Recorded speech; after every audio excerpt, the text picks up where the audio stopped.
The black limousine pulled up to the grand entrance of the Fairmont Hotel, and Vincent Romano stepped out into the cool San Francisco evening. Camera flashes erupted from every direction. He adjusted his tailored Armani suit and flashed that signature smile, the one that had graced countless magazine covers and concert posters around the world. "Mr. Romano." "Over here," shouted a reporter from the crowd. Vincent turned, letting them capture his good side. After 20 years of performing in the world's most prestigious concert halls, he knew exactly how to work a camera. Vienna, Paris, Tokyo, New York, he'd conquered them all. And tonight he was here at this tech philanthropy gala, though honestly he wasn't sure why he'd agreed to come. Oh right, the money.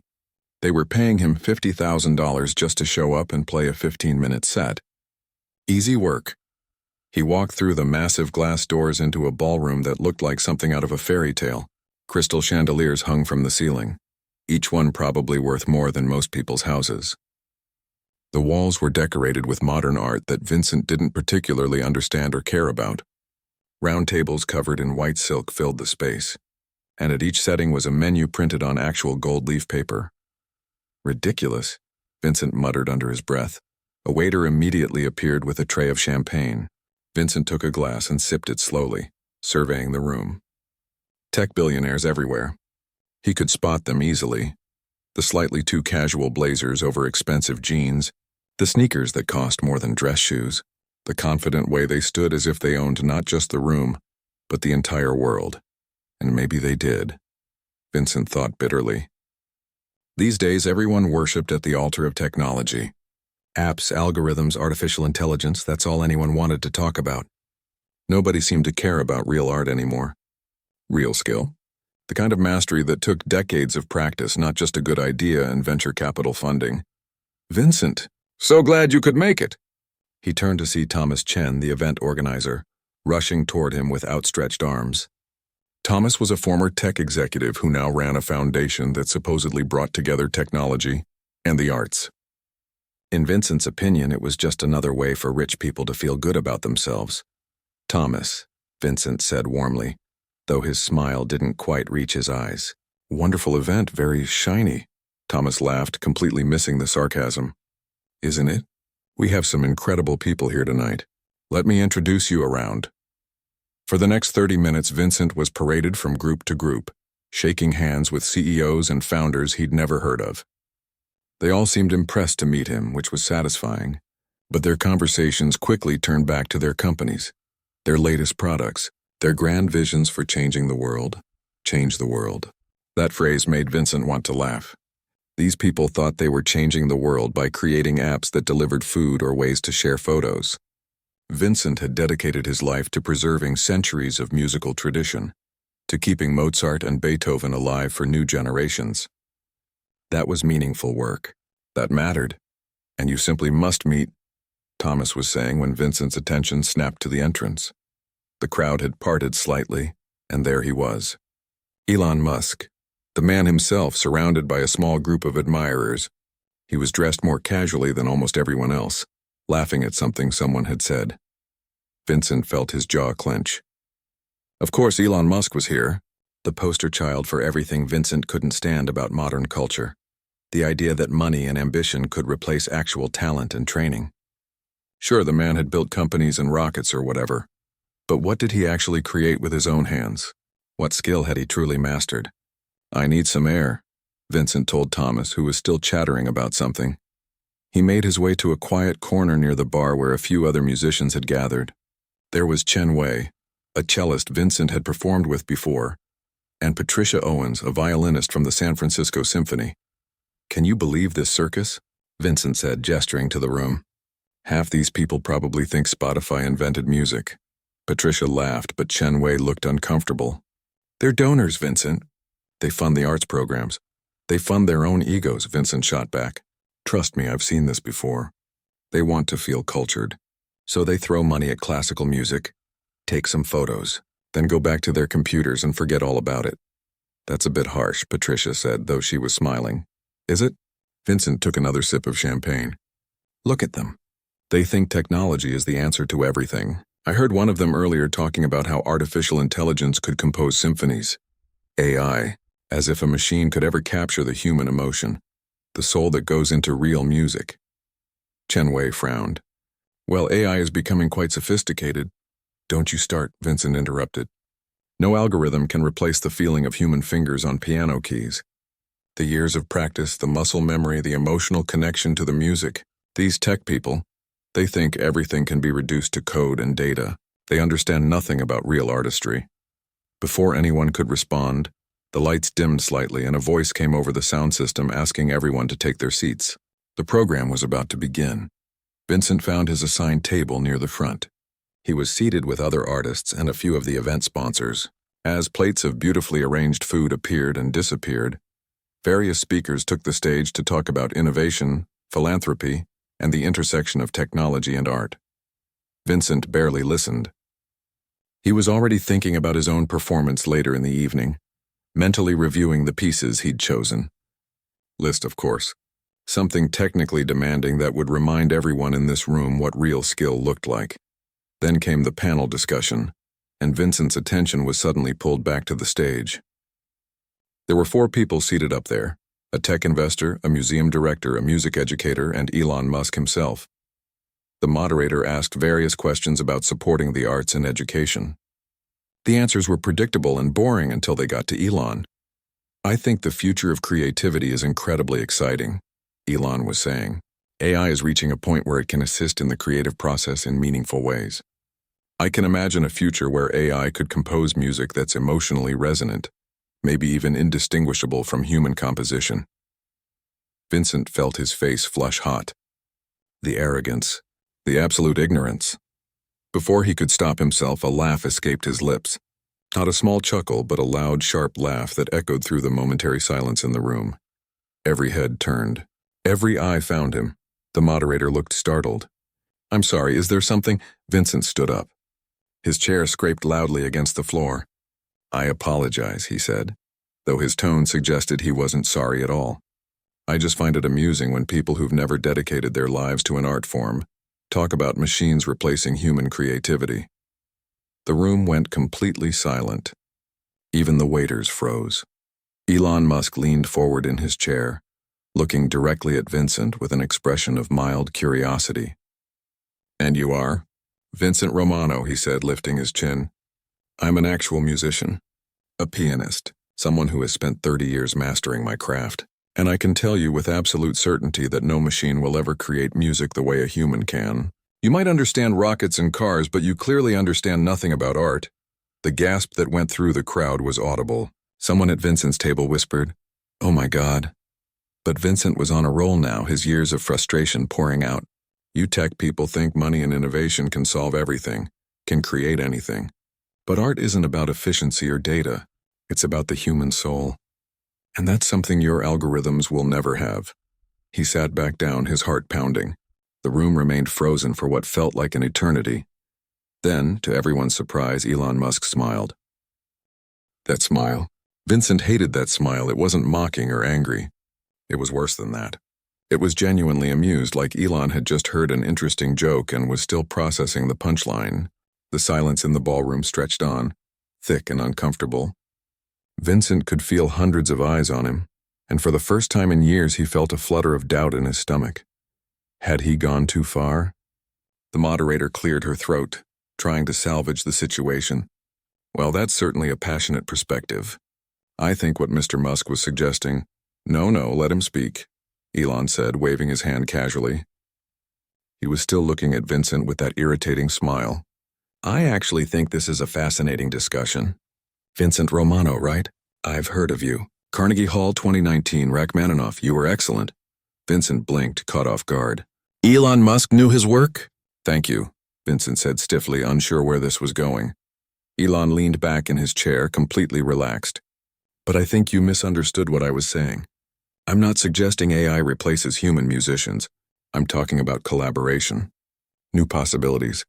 The same way electric guitars didn't destroy music, they expanded it. A few people in the audience nodded. Vincent felt his advantage slipping away. That's completely different, Vincent said, standing up again. He couldn't help himself. An electric guitar is still played by human hands. It's still controlled by human emotion and skill. What you're talking about is removing the human element entirely. Am I? Elon asked, tilting his head. Or are you just afraid of what you don't understand? The crowd gasped again. Several people pulled out their phones, recording now. This was going to be all over social media within minutes. Vincent felt his face burning. Afraid? I've dedicated my entire life to music. I practice 8 hours a day. I've performed in every major concert hall in the world. I'm not afraid of anything, least of all some computer program. Then why are you so defensive? Elon asked calmly. The question hung in the air like a challenge. Vincent opened his mouth, then closed it. His mind raced for a response, but everything he thought of sounded weak, defensive. Exactly what Elon had just accused him of being. Patricia reached up from the table and gently tugged Vincent's sleeve. Vincent, sit down, she whispered urgently. But Vincent couldn't sit down, not now. He'd made his stand, and backing down would make him look foolish. I'm defensive, he said, his voice rising. Because I'm tired of people like you reducing art to algorithms and data points. Music isn't just patterns and frequencies. It's human experience. It's pain and joy and everything in between. You tech billionaires, you think you can optimize everything, make everything more efficient. But some things aren't meant to be optimized. Some things require the human soul, and that's something your machines will never have. A few people applauded. Vincent felt a surge of validation. At least some people understood. But Elon just nodded thoughtfully as if Vincent had made an interesting point in a casual debate rather than publicly challenged him. The human soul, he repeated. You know, that's interesting. Because I'd argue that technology is one of the most human things we create. Every invention, every line of code comes from human imagination and creativity. That's not the same thing, Vincent shot back. Isn't it? Elon stood up now and the energy in the room shifted. He stepped down from the panel stage and walked closer to where Vincent stood. The moderator looked panicked, but Elon waved her off. I think the problem here is that you're assuming I don't respect human artistry. But I do, deeply. In fact, I'd say I'm obsessed with human potential. Really? Vincent said, not bothering to hide his skepticism. And how many instruments do you play? There it was. The question Vincent had been dying to ask. Let's see how this tech genius handled being confronted about his lack of actual artistic skill. Elon paused, and for a moment Vincent thought he'd won. But then Elon said something that made Vincent's stomach drop. Piano, actually. I've been learning for about 2 years now. The crowd murmured with interest. Vincent felt his advantage crumbling. 2 years? Vincent laughed, but it came out harsh and bitter. I've been playing for 30. 2 years is nothing. You're barely past Twinkle Twinkle Little Star. A few people in the crowd laughed at that, but others looked uncomfortable. Chenwei was shaking his head slowly, and Patricia had buried her face in her hands. Elon didn't look offended. If anything, he looked more interested. You're right. I'm not very good. I make mistakes constantly. My technique is terrible compared to professionals like you, but I'm learning something valuable every time I sit at that piano. And what's that? Vincent asked, crossing his arms.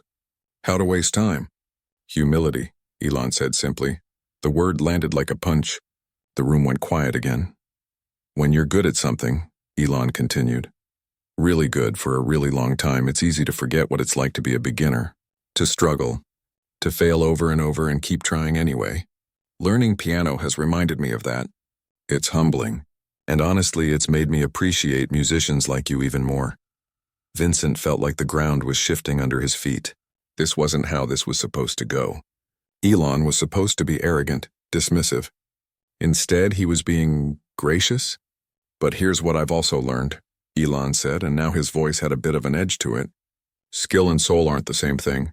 You can have incredible technical ability and play music that's emotionally empty. And you can be a beginner and play something that moves people to tears. Because the soul isn't in your fingers, it's in your intention. Your honesty, your willingness to be vulnerable. That's easy to say when you don't have to perform at the highest level, Vincent countered. When you're not being judged by critics and audiences every single night. True, Elon admitted. But maybe that's the point. Maybe when you're so worried about being perfect, about maintaining your reputation, you forget why you started playing in the first place. Vincent felt something crack inside his chest. It was too close to thoughts he'd had late at night, thoughts he'd pushed away because they were too uncomfortable to examine. This is absurd, Vincent said, his voice quieter now. "You're trying to make some philosophical point about art when you barely know how to play." Elon looked at him for a long moment. Then he said something that changed everything. "Okay, let's settle this then. Play with me." "What?" Vincent blinked. "Play with me. Right now. They have a piano here for your performance later, right? Let's both play. Not as a competition, as a demonstration. You can show everyone what 30 years of mastery looks like, and I'll show them what 2 years of passion looks like. Then the audience can decide for themselves what matters more, perfect technique or honest expression." The ballroom erupted in whispers. People were pulling out phones, texting frantically. Thomas Chen looked like he might faint. Vincent's mind raced. This was insane. Playing alongside Elon Musk would be a joke. The man would embarrass himself, and then Vincent would look like a bully for having participated. But if he refused now, after everything he'd said, he'd look like a coward. "You can't be serious," Vincent said. "I'm completely serious." Elon's eyes were locked on his. "Unless you're afraid?" There it was again. That word. Afraid. Vincent thought about walking away, about being the bigger person, declining gracefully, but his pride wouldn't let him. His ego, that voice that had driven him to the top of his profession, was screaming at him to accept. To prove once and for all that real skill mattered, that decades of dedication meant something. "Fine," Vincent heard himself say. "Let's play." The crowd erupted in a mix of gasps and excited chatter. Thomas was frantically gesturing to the stage crew. Within minutes, staff members were wheeling out the concert grand piano that had been prepared for Vincent's performance later. As they set it up center stage, Vincent caught Patricia's eye.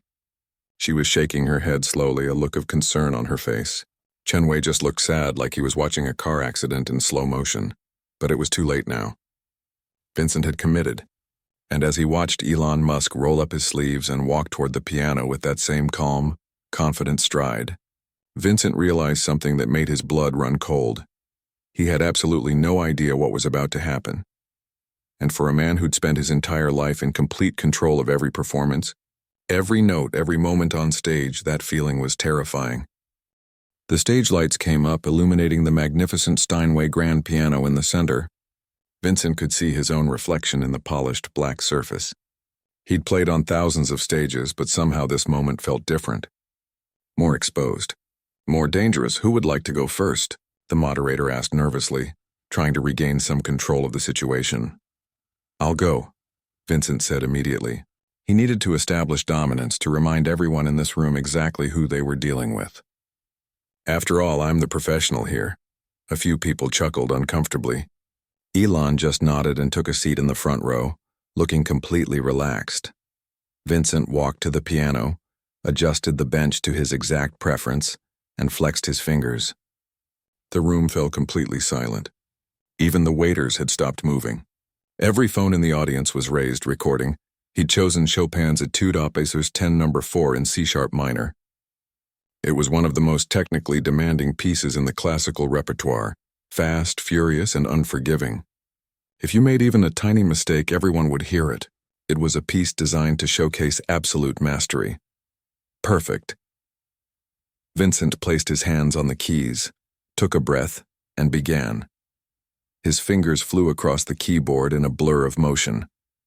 The notes came out crisp and clear, every single one perfectly articulated. The rapid passages that made most pianists stumble were effortless for him. His technique was flawless, the product of 30 years of disciplined practice, of thousands of hours spent perfecting every movement. He played with mechanical precision, hitting every note exactly as written, maintaining perfect tempo, executing every dynamic marking with textbook accuracy. It was a demonstration of pure technical skill, a reminder that mastery wasn't something you could fake or shortcut. When he finished, the final notes ringing out into the silence, there was a moment of stunned quiet. Then the applause came, loud and enthusiastic. People were nodding, impressed. Vincent stood and gave a small bow, feeling vindicated. "That was incredible," the moderator said, and she meant it. Vincent walked back toward his seat, but Elon was already standing, making his way to the piano. They passed each other, and Elon said quietly, "Beautiful technique." There was no sarcasm in his voice. Just a simple statement of fact. Somehow that made Vincent feel worse. Elon sat at the piano, and Vincent noticed something strange. Elon didn't adjust the bench, didn't flex his fingers or do any of the preparatory rituals that professional musicians did. He just sat there for a moment, his hands resting on his lap, his eyes closed. The audience waited. Vincent crossed his arms, ready for this to be over quickly. Then Elon placed his hands on the keys and started to play. It was immediately obvious that he wasn't a trained pianist. His posture was wrong, his hand position awkward. But the melody that came out was simple and haunting. Just a slow, gentle progression of chords and single notes. Nothing technically impressive. Nothing that would make a music professor proud. But something about it made Vincent's chest tighten. The piece, if you could even call it that, was clearly something Elon had written himself. It wasn't structured like a traditional composition. It wandered, paused, repeated certain phrases as if Elon was trying to find the right words in a language he barely spoke. Then Elon started making mistakes. His fingers slipped on a chord change, hitting a wrong note that jangled discordantly. Vincent almost smiled. See? This was exactly what he'd expected. But Elon didn't stop or apologize. He just kept playing, incorporating that mistake into the next phrase like it was meant to be there all along. Like perfection wasn't the point. And then something shifted in the music. The melody became more emotional, more raw. Vincent realized with a start that Elon's eyes were closed and there was something vulnerable in his expression. He wasn't performing for the audience. He wasn't trying to impress anyone. He was just playing. The melody rose and fell, simple but achingly honest. Vincent found himself leaning forward, drawn in despite himself. Around him, the audience had gone completely still. Not the impressed stillness that had followed his own performance, but something deeper, more personal. An older woman in the third row had tears running down her face. Elon's fingers stumbled again, playing a clumsy transition between sections. But somehow it didn't matter. The imperfections made it more real, more human. It was like watching someone pour their heart out in a language they barely knew, struggling to express something too big for words. The piece ended quietly, gently, like a conversation trailing off into comfortable silence. Elon lifted his hands from the keys and opened his eyes. He looked slightly embarrassed, like he'd just realized he'd shared something deeply personal with a room full of strangers. For a moment, nobody moved. Nobody breathed. Then the applause started. But it was different from the applause Vincent had received. People weren't just clapping, they were moved. Some were wiping their eyes. Others were looking at each other with that expression people get when they've shared an unexpected moment of truth. Vincent sat frozen in his seat. He felt like he'd just been punched in the stomach. That simple, imperfect, technically flawed piece of music had done something his perfect performance hadn't. It had touched people. Elon stood up from the piano, and instead of walking back to his seat, he gestured toward Vincent. "Come here," he said. "What?" Vincent's voice came out hoarse. "Come play with me. Not one after the other, together. Let's improvise something." "I don't improvise," Vincent said automatically. It was true. Classical pianists didn't improvise. They played what was written on the page. "Then maybe it's time to try," Elon said. "Come on, what are you afraid of?" There was that word again. Afraid, but this time it didn't sound like a taunt. It sounded like a genuine question. Vincent found himself standing up, found himself walking toward the stage. His colleagues were staring at him with wide eyes. Thomas Chen looked like he might have a heart attack. Vincent sat down on the bench next to Elon. It was cramped with both of them there, their shoulders almost touching. The piano suddenly felt very small. "I'll start," Elon said quietly, just to Vincent. "You join in whenever you feel ready. Don't think about it, just feel." Before Vincent could protest that music didn't work that way, Elon started playing again. The same simple melody from before, but slower this time. More spacious, leaving room for something else, leaving room for Vincent. Vincent's hands hovered over the keys. His mind was racing through everything he knew about music theory, about proper technique, about what he should play. But all of that felt suddenly wrong, like trying to solve a math problem when someone was asking him how he felt. So instead, he did something he hadn't done since he was a child learning piano. He just played.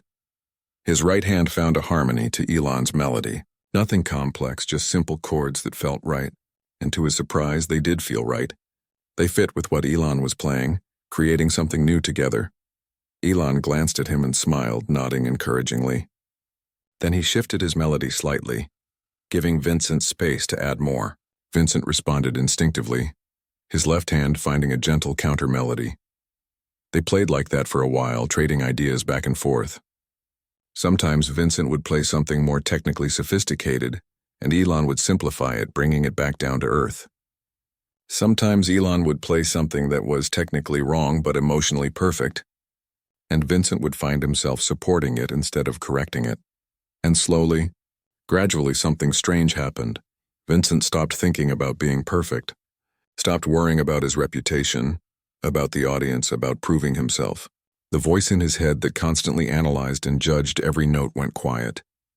And in that silence, he remembered something he'd forgotten years ago. He remembered being 7 years old, sitting at his grandmother's old upright piano, playing whatever came into his head, not trying to impress anyone, not preparing for a competition or a recital, just playing because it made him feel something, because it was fun. Because the music was a way of speaking when words weren't enough. When had he lost that? When had music become about perfection instead of expression? His eyes were stinging. He blinked rapidly, refusing to cry in front of all these people, but his chest felt like it was cracking open, like something locked away for years was finally breaking free. The music swelled between them, imperfect and unrehearsed and absolutely beautiful. The audience was completely silent, transfixed. And then, without planning it, Vincent and Elon both slowed down at the same moment, bringing the improvisation to a gentle close. Their hands lifted from the keys simultaneously. For a long moment, neither of them moved. Then the entire ballroom erupted. Not just in applause, but in a standing ovation. People were cheering, crying, hugging each other. It was the kind of response usually reserved for once-in-a-lifetime performances. Vincent stood up slowly, feeling dazed. Elon was already walking off the stage, waving casually at the crowd like he hadn't just completely changed Vincent's understanding of music. As Vincent walked back to his table on shaky legs, he caught sight of himself in one of the room's mirrors. He looked different somehow. Younger, maybe, or just less certain. Patricia grabbed his arm as he sat down. Vincent, that was, but she couldn't finish the sentence. There weren't words for what it was. Vincent just nodded, staring at his hands. These hands that had played on the world's greatest stages, that had executed thousands of technically perfect performances. These hands that, for the first time in decades, had played something true. The rest of the gala passed in a blur. People kept coming up to Vincent, congratulating him, telling him how moved they were by the performance. But their words felt distant, like he was hearing them through water. "That was the most incredible thing I've ever seen," a tech executive gushed. "The way you two just connected like that without even planning it." Vincent nodded and smiled, playing the part of the gracious artist. But inside, his mind was spinning. He excused himself as soon as he could, mumbling something about needing fresh air. He found his way to a balcony overlooking the city. The San Francisco skyline glittered in the darkness, millions of lights stretching out toward the bay. Vincent leaned against the railing and closed his eyes, trying to understand what had just happened to him. For 30 years, he'd built his entire identity around being the best, the most technically skilled, the most precise. He'd sacrificed everything for that perfection. Relationships, friendships, any semblance of a normal life. He practiced 8 hours a day, every day, even on holidays. He hadn't taken a real vacation in over a decade. And for what? To play music that was perfect but empty? The thought made him feel sick. "Mind if I join you?" Vincent opened his eyes. Elon was standing in the doorway, holding 2 glasses of champagne. He'd lost the small crowd of admirers that had been following him around all evening. "It's a free country," Vincent said, though his voice lacked any real hostility. Elon handed him one of the glasses and leaned against the railing beside him. For a while, neither of them spoke. They just stood there looking out at the city. "I owe you an apology," Vincent finally said. The words felt heavy, difficult to push out. "What I said earlier, calling you out like that in front of everyone, it was arrogant. It was rude." "You didn't deserve that," Elon shrugged. "You weren't entirely wrong. I don't know much about classical music. I am just a beginner. And yeah, maybe I was oversimplifying things when I talked about AI and creativity. But that's not why I attacked you," Vincent said, surprised by his own honesty.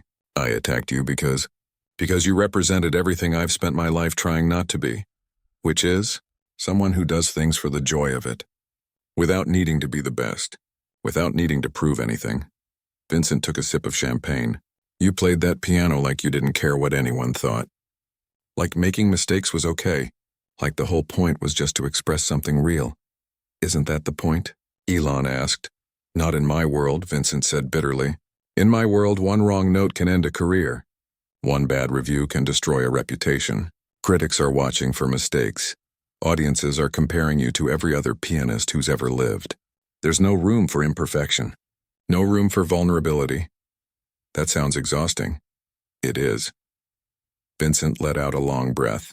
When I was up there playing Chopin, you know what I was thinking about? Not the music. Not the emotion behind the piece. I was thinking about my finger positions, about the tempo, about whether my posture looked right from the audience. I was so focused on being perfect that I forgot to actually feel anything. Elon nodded slowly. I know that trap. It's the same thing that happens in business sometimes. You get so focused on winning, on beating the competition, on hitting the numbers that you forget why you started in the first place. So how do you avoid it? Vincent asked. How do you keep that sense of joy, that willingness to be vulnerable? I don't always, Elon admitted. I fail at it constantly. But learning piano has helped, actually, because I'm genuinely terrible at it, he laughed. Like, really bad. My kids make fun of me, but every time I sit down to play, I'm forced to be humble, forced to be a student again, and there's something freeing about that. Vincent thought about his own students. He taught occasionally at a prestigious conservatory, though he found it frustrating. Most of his students were so focused on technique that they missed the deeper lessons.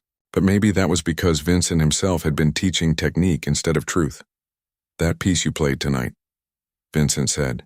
The one you wrote. What was it about? Elon was quiet for a moment. My kids, he said finally. All the time I've missed with them because I was busy building companies, changing the world, or whatever I tell myself I'm doing.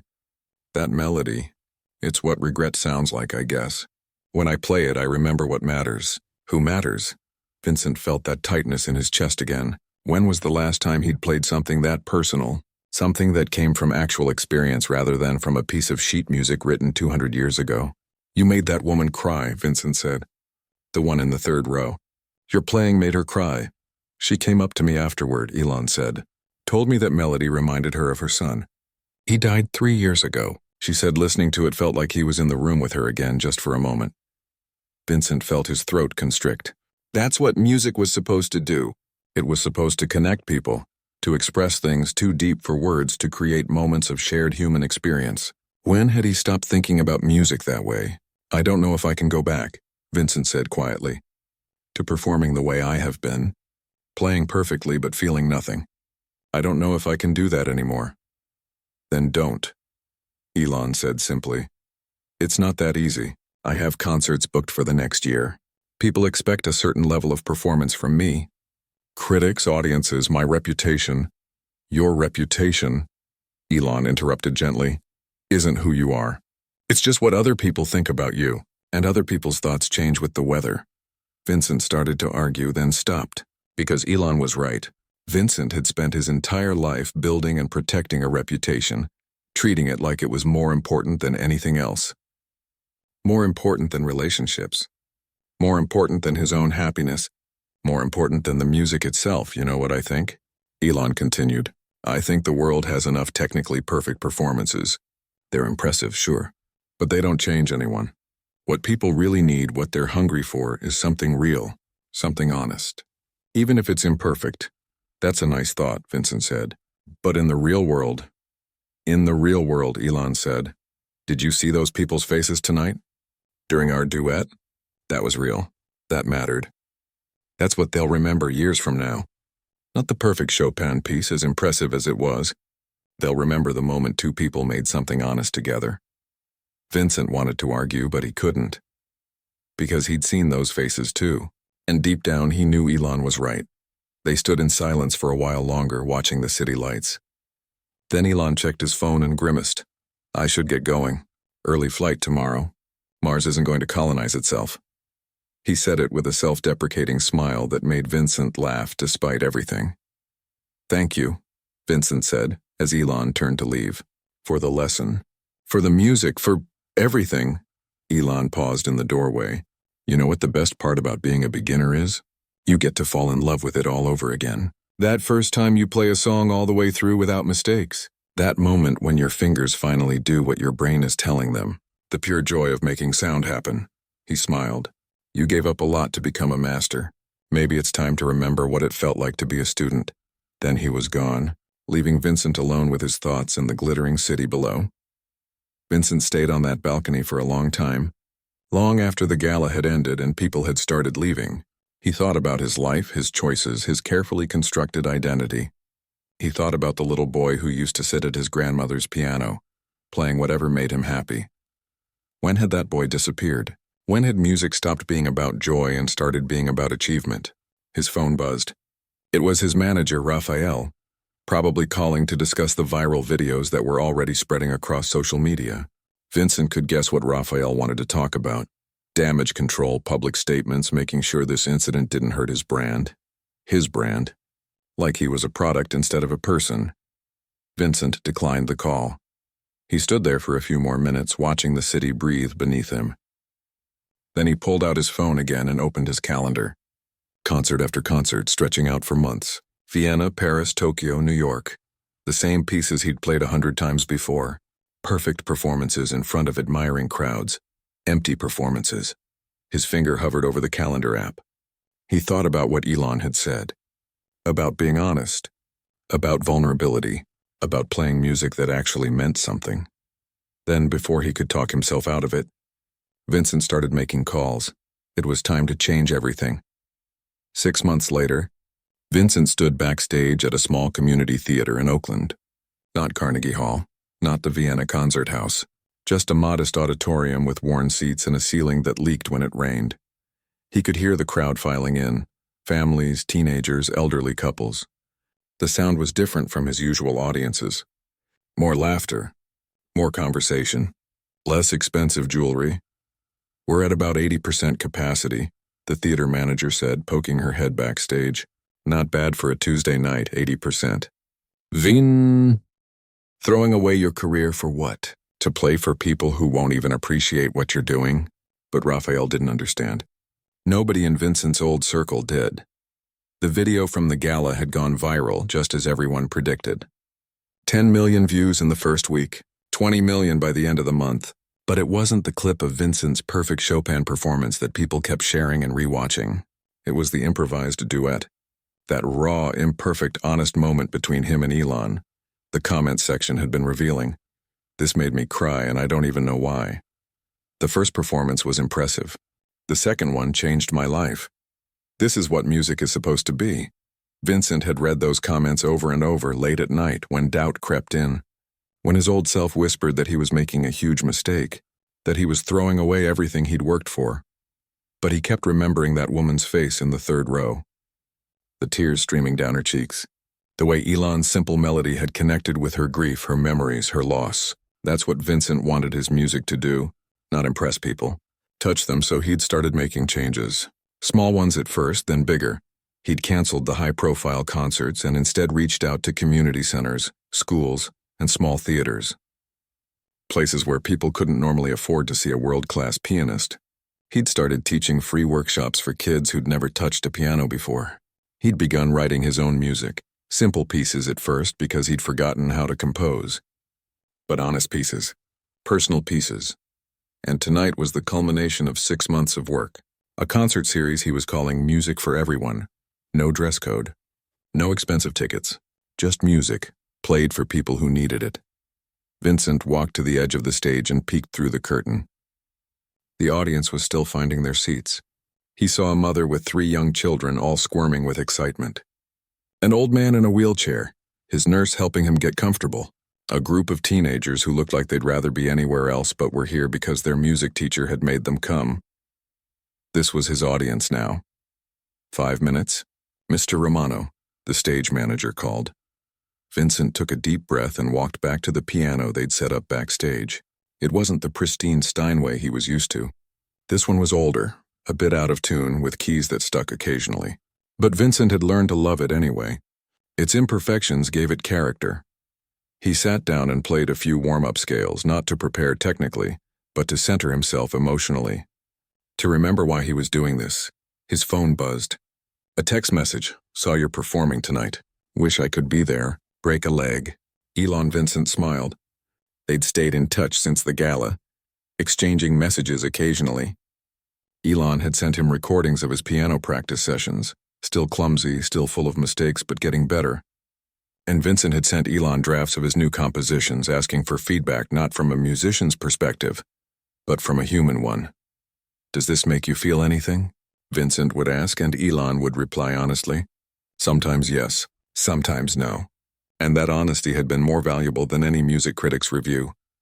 Places, everyone, the stage manager called. Vincent stood up, straightened his jacket. He'd stopped wearing the formal tails, opting for something more approachable, and walked onto the stage. The applause that greeted him was warm but uncertain. Some people in the audience knew who he was. Others had just come because it was free, and they had nothing else to do on a Tuesday night. That mixture felt right somehow. Good evening, Vincent said into the microphone. Thank you all for coming. Before I play, I want to tell you a story. He told them about the gala, about his arrogance, about laughing at Elon Musk, about thinking he knew everything about music because he'd mastered the technical side of it. But I was wrong, Vincent said, because somewhere along the way I'd forgotten the most important thing about music. It's not about being perfect. It's about being honest. It's about connecting with other people, about expressing things we can't put into words. He saw some people nodding. Others looked confused. That was okay. So tonight I'm not going to play the pieces I usually play. I'm going to play some music I wrote. It's not fancy. It's not technically impressive. But it's true, and I hope it means something to you. Vincent sat at the piano and began to play. The first piece was about his grandmother, the woman who'd first taught him piano as a child. The melody was simple, almost childlike, but filled with warmth and memory. He could picture her wrinkled hands guiding his small fingers to the right keys, her patient smile when he made mistakes. The second piece was about regret. All the relationships he'd sacrificed, the friendships he'd neglected, the life he'd missed while chasing perfection. This one was more dissonant, uncomfortable. He saw some people shifting in their seats. Good. Not all emotions were pretty. The third piece was about hope. About second chances. About being brave enough to start over, to be vulnerable, to admit you were wrong. The melody climbed and fell, struggled and soared, finally settling into something peaceful. When he finished, there was a moment of silence. Then the applause started. It wasn't the polite, appreciative applause of classical music audiences. It was messy, enthusiastic, real. People were cheering. Some were crying. Vincent stood and bowed, and for the first time in his career he felt truly seen. Not as Vincent Romano, the virtuoso, just as Vincent, a person trying to share something honest. After the concert, instead of rushing to a private car, Vincent stayed. He stood in the lobby talking to people. A young girl, maybe 10 years old, tugged on his sleeve. That was really pretty, she said shyly. Do you think I could learn to play like that? Absolutely, Vincent told her. Would you like to? She nodded enthusiastically. Then I'll teach you, he said. Come to my workshop next Saturday. It's free. Her mother looked stunned. Are you serious? You're Vincent Romano. Don't you charge thousands of dollars for lessons? I used to, Vincent said. But I'm learning that some things are more valuable than money. As the crowd thinned out, Vincent noticed someone standing near the back of the lobby. It took him a moment to recognize the man, older, leaning on a cane, but with sharp, intelligent eyes. Professor Hastings? Vincent said in disbelief. His old teacher from the conservatory. The man who'd trained him, who'd pushed him toward perfection, who'd helped build his career. Vincent, Professor Hastings said. I heard you were doing something different these days. I wanted to see for myself. Vincent braced himself for criticism, for disappointment, for the lecture about wasting his talent, but instead Professor Hastings smiled. That was the first time I've heard you truly play in 20 years. What do you mean? I've played hundreds of concerts. You've executed hundreds of concerts, Professor Hastings corrected gently. Perfectly, beautifully executed. But tonight you played. There's a difference. The old man put a hand on Vincent's shoulder. "I'm sorry," he said. "I taught you technique, but I forgot to teach you the most important lesson. That music without heart is just noise, no matter how perfectly performed." Vincent felt tears welling up. "You're not disappointed in me? For walking away from the big stages?" "Disappointed?" Professor Hastings shook his head. "I'm proud of you. You did what I never had the courage to do. You chose meaning over acclaim." They talked for a while longer, and before leaving, Professor Hastings mentioned something that made Vincent's heart race. "I'm retiring next year. The conservatory needs a new head of the piano department. They want someone who can teach students not just how to play, but why to play. I gave them your name." Vincent started to say he wasn't qualified, that he'd failed as a teacher before, but then he stopped. Maybe the old Vincent wasn't qualified, but this new version, the one who'd learned to be vulnerable, maybe he had something important to teach after all. 3 months later, Vincent stood in his new office at the conservatory, unpacking boxes. On his desk he placed 2 things. First, a photo from the gala, him and Elon at the piano, both smiling, caught in that moment of unexpected connection. Second, a letter that had arrived that morning. It was from the mother of that 10-year-old girl from his community concert. Her daughter was thriving in Vincent's workshops, she wrote. More importantly, she'd started composing her own music, simple pieces about her pet hamster, about fighting with her brother, about missing her grandmother. Real music. "She says she wants to be like you when she grows up," the mother had written. "Not because you're famous, but because you taught her that making mistakes is okay. That music is about feeling, not perfection." Vincent read that line again and smiled. He'd spent 30 years becoming the best pianist in the world. But it took one humbling evening with a tech billionaire who barely knew how to play to teach him what being a musician really meant. His phone buzzed. Another text from Elon. "Just played that piece you sent me. Made my daughter cry in a good way. Thanks for being patient with my terrible playing. See you next month?" Vincent typed back, "Your playing isn't terrible. It's honest. That's better. And yes, definitely. Let's make more music together."